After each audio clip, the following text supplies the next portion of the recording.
मेरे प्रिय भाई बहन, पास्टर और प्रचारक और युवा मित्र साथियों, आप सभी को प्रभु यीशु मसीह के मधुर और मीठे नाम में सभी को जय मसीह की। मैं पास्टर इमानुएल एक बार फिर से इस ईस्टर अर्थात पूर्ण स्थान जी उठने के दिन आप सभी का स्वागत करता हूं। इस वीडियो में मैं पूर्ण स्थान के बारे में बताने जा रहा हूं, तो ध्यान से सुनिएगा।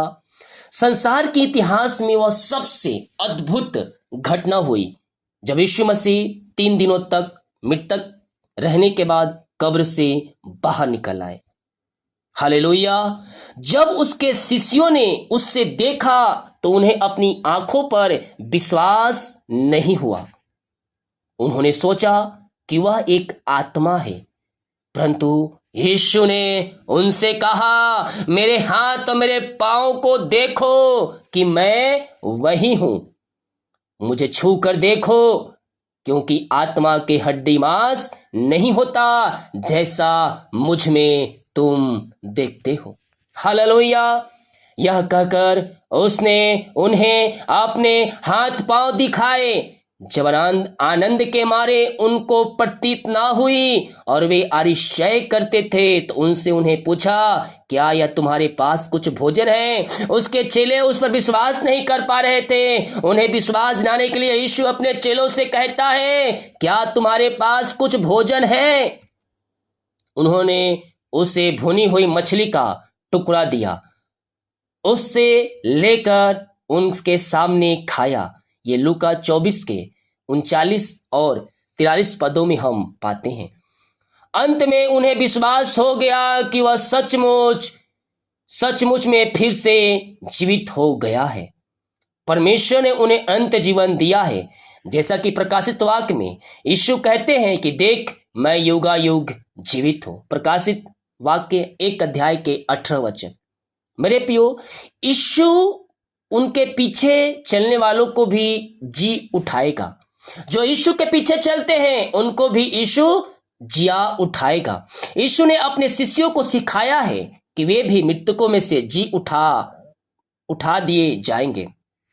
फिर से ऊपर बताए हुए पदों को पूरा पढ़िए, ध्यान से देखिए और सुनिए क्या कहा। यीशु ने कहा, मैं मर गया था, अब देख मैं युगायुग जीवित हूं।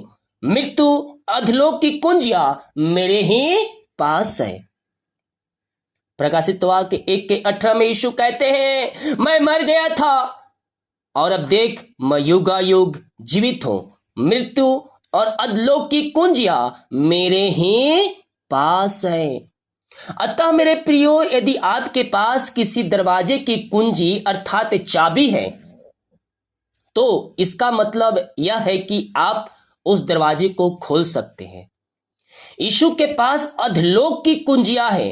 दूसरे शब्दों में इसका मतलब यह है कि यीशु के पास वह सामर्थ है कि वे कब्रों को खोलकर जो उसमें गड़े अर्थात सोए हैं उन्हें स्वतंत्र कर सकते हैं। यह सामर्थ उन्हें परमेश्वर के द्वारा दी गई है, जैसा कि यूहन्ना रचित सुसमाचार 5 अध्याय के 20 से लेकर हम 29 पदों को पढ़ेंगे तो वहां पाते हैं। विशेष रूप से हम 21 पद पर ध्यान दीजिए तो वहां कहता है कि जैसा पिता मरे हुओं को उठाता है और जिलाता है, वैसे ही पुत्र भी जिन्हें चाहता है उन्हें जिलाता है। यूहन्ना 5 के 21। जीवन देने के लिए परमेश्वर ने यीशु को मनुष्यों को जीवन देने के लिए परमेश्वर ने यीशु को मनुष्यों को फिर से जिलाने की सामर्थ दी है। मेरे प्रियो, सब विश्वासियों की एक ही आशा है। क्या आशा है? कि जब युगों में परमेश्वर के जन उस दिन की प्रतीक्षा करते हुए मर गए, जब वे फिर से जिंदा उठा लिए जाएंगे। कुछ के बारे में इब्रानियों का लेख हमें बताता है कि विश्वास ही की दशा में मरे और उन्हें प्रतिज्ञा की हुई वस्तु नहीं पाई, पर उन्हें दूर से देखकर आनंदित हुए। इब्रानियों 11 के 13 वचन। आगे फिर वह इन लोगों के विषय में बताता है, इन्हें प्रतिज्ञा की हुई वस्तु ना मिले, क्योंकि परमेश्वर ने हमारे लिए पहले से एक उत्तम बात ठहराई है कि वे हमारे बिना सिद्धता को ना पहुंचे। इब्रानियों 11 के 39 और 40 वचन में हम ये पाएंगे। हम इन पद में देखते हैं कि अंत जीवन का दान परमेश्वर के सब सच्चे भक्तों को एक ही समय दिया जाएगा। पहले विश्वासी लोग भी इस समय की प्रतीक्षा में थे। जब पहले विश्वासी में से किसी की मृत्यु होती थी तो वे कहते थे कि वे सो गया, क्योंकि जिस तरह नींद के बाद मनुष्य जाग जाते हैं उसी तरह शिष्य भी मृतकों में से जिंदा कर दिए जाएंगे। पहला कुरिन्थियों के पहले अध्याय में हम यह पाएंगे। अध्याय में जिसे आप पढ़ चुके हैं, पौलुस इसे 500 विश्वासियों के विषय में बताते हैं जिन्होंने यीशु को उनके पुनरुत्थान के पश्चात देखा था। उसमें से कुछ के बारे में कहते हैं कुछ तो सो गए।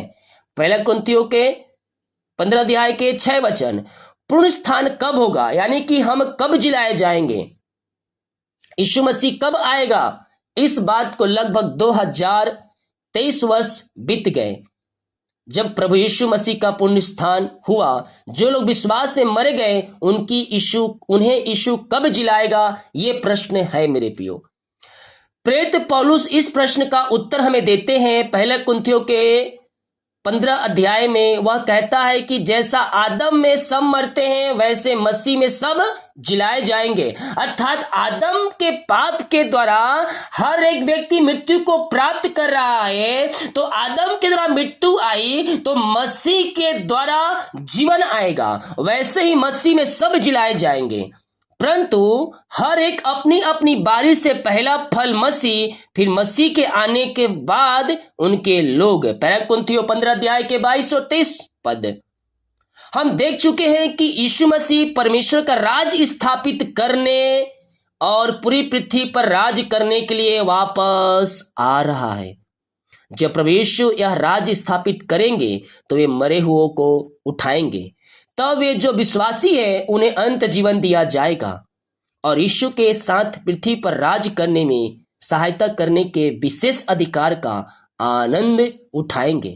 जैसा कि हम प्रकाशित वाक्य 5 अध्याय के 9 से लेकर 10 में हम पढ़ते हैं, यह हम उस दिन गाए जाने वाले गीत शब्दों को पढ़ते हैं। तूने वध होकर अपने लहू से हर एक कुल और भाषा और लोग और जाति में से परमेश्वर के लोगों को मोल ले लिया है और उन्हें हमारे परमेश्वर के लिए एक राज्य याचक बनाया और पृथ्वी पर राज्य करते हैं। हालेलुया। मेरे प्रियो, यीशु मसीह मारा गया, गड़ा गया, मुर्दों में से जिंदा हो गया।